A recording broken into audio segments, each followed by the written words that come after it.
பாருங்க ஏழை ஆளுக்கு சைக்கிள் ஓட்டுறான். பாருங்க பெரிய யானை சின்ன சைக்கிள்ல ஏறி. அட பாருங்க பெரிய ஆளுக்கு சின்ன சைக்கிள்ல போகுது யானை மாதிரி. அம்மா எல்லாரும் என்ன பச்சை பெரிய மனுஷன் ஏளனம் செய்யறாங்க. கவலி ஒரு சிறப்பானவன். யாருக்கும் இல்லாத பலம் உனக்கு இருக்கு. நீங்க சொல்றத கேட்டா தைரியமா இருக்கம்மா. அதானே, நீ எப்பவும் என் பலசாலி மகன். உன் உடம்பு எப்படி இருக்கு மகனே? நல்லா இருக்கேம்மா. நான் ஒரு நல்ல வேலை தேட நாம ரிச் ஆகலாம். இப்பவே இல்ல, ஆனா டெபினெட்லி. ரொம்ப சந்தோஷம் மகனே. இதுதான் ஆர்கே கம்பெனி. இன்டர்வியூ கேண்டிடேட் உள்ள போங்க சார். என்னப்பா ஜஸ்ட் 12th பாஸா? நீ ஐடி ஜாப்க்கு வந்திருக்கியா? இது கிராம வேலை கிடையாது. கோடிங் தெரியுமா? இங்கிலீஷ் பேச தெரியும். அந்த ஐடி கம்பெனி என்ன ரிஜெக்ட் பண்ணிட்டாங்க. சரி நான் என் ஓன் பிசினஸையே ஸ்டார்ட் பண்ணிடுறேன். அம்மா ஏதாவது ப்ராப்ளம் இருக்க? முகம் ரொம்ப மாறிருக்க. நீ சப்போர்ட் பண்ணுவியா? நன்றி தம்பி.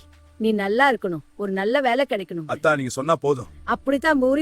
அத்தா இப்படி வாங்க, நான் உதவுறேன். ரொம்ப நல்ல பையன், என் மருமகன் மாதிரி. அத்தா நீங்க ரெஸ்ட் எடுங்க. உனக்கு நல்ல நடக்கணும் தம்பி. நன்றி அத்தா. உங்க யூடியூப் சேனலுக்கு சப்போர்ட் பண்ணுங்க. ஆமா சப்போர்ட் பண்ணுங்க.